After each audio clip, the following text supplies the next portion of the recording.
Muntik nang pumang-abot mga idol, napailing na lang si Kai Sotto sa Yao Ming na tangkad ng kalaban. May pinagpunas naman ng sahig si Justin Brownlee. So eto na mga idol ang first and last tune-up game ng Gilas Pilipinas bago nga lumipad patungong Latvia for Olympic qualifying tournament. Kalaban nila ang Taiwan Mustangs na may tatlong Filipino, si Alex Cabagnot, Gio Chu at Rashan McCartney. Maging ang kanilang coach mga idol ay Pilipino din na si Coach Chris Gavina.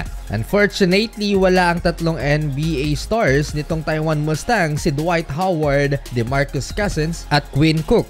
Maganda ang simula ng Gilas Pilipinas, 5-0 run mula kay Junmar Fajardo at Dwight Ramos. Pero may pangtapat ang kalaban kay Kai Sotto, ang 7'6" kasing tangkad ni Yao Ming, si Samuel Diguara ng Malta. Nanliit si Kai Sotto at Junmar Fajardo, kinuyog nila mga idol sa ilalim ang big man na to ng Taiwan Mustangs. Naitala ni Alex Cabagnot ang first field goal for Taiwan, habang nakasagot naman kaagad si Dwight Ramos 3-pointer at Justin Brownlee ankle breaker. Bagsak ang kalaban sa drive ni JB mga idol. Well, umabot ng 15 points ang biggest lead ng Gilas Pilipinas sa Taiwan dito sa first quarter. Pero dahil kay Alex Cabagnot na ibabayan into single digit, buhat malala mga idol ang Pinoy for Taiwan Mustangs. Tinapos naman ni Carl Tamayo ang opening frame sa isang buzzer beater half-court shot, 25-19. Second quarter, mas naging aggressive itong si Kai Sotto inside the paint and one play sa ilalim. May dalang gigil dahil nakakapisikalan niya sa shaded area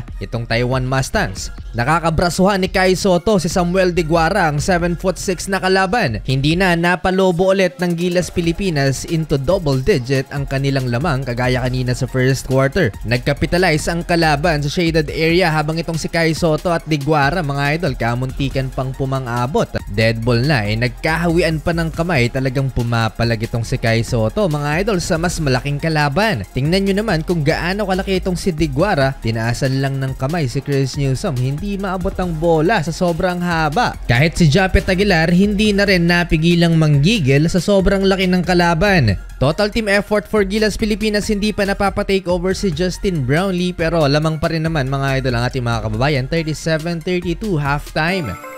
Sa mga naghahanap kay Renz Abando, hindi nakasama sa lineup ni Coach Tim Cone, pero may usapan ngayon ng SGA o ang Strong Group PH at SBP na ipapahiram si Renz Abando for Olympic qualifying tournament kasama si Jordan Heading. Yan ay kung aabot pa, pero mukhang malabo na mga idol. Para simula ng third quarter, Kai Sotto baseline 200 dunk, pero nakasagot si Alex Cabagnot at Sam Diguara sa ilalim din. Late third quarter, Dwight Ramos sa corner na libre 3-pointer at ang nagligtas mga idol sa Gilas Pilipinas kontra China noong Asian Games. Ang 3-point shooting nitong si Justin Brownlee finally nakaisa na rin at sinundan pa yan ng steal ni Dwight Ramos transition 2-point layup and another 3-pointer ni Justin Brownlee, same spot, double digit na ulit ang lamang ng Gilas Pilipinas. Another transition points by Dwight Ramos, hindi na nakasabay pa si Samuel Diguara pero si Rashan McCartney nakakapagtala ng 3-pointer. Papatapos ang third quarter, 58-44.